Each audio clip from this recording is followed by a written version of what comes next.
So I just realized I didn't really give many updates on my day job. I do construction. This week I'm working on dog pens.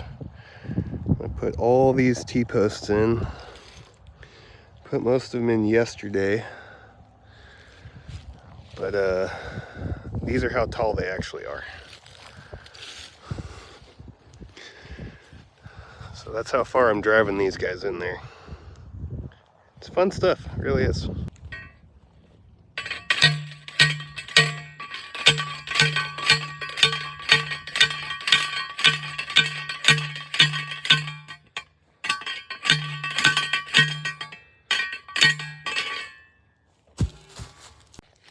So yeah, it's not too bad. I mean, the ground's kind of soft out here, so it makes it nice, but you know, after a certain amount, your hands still get tore up.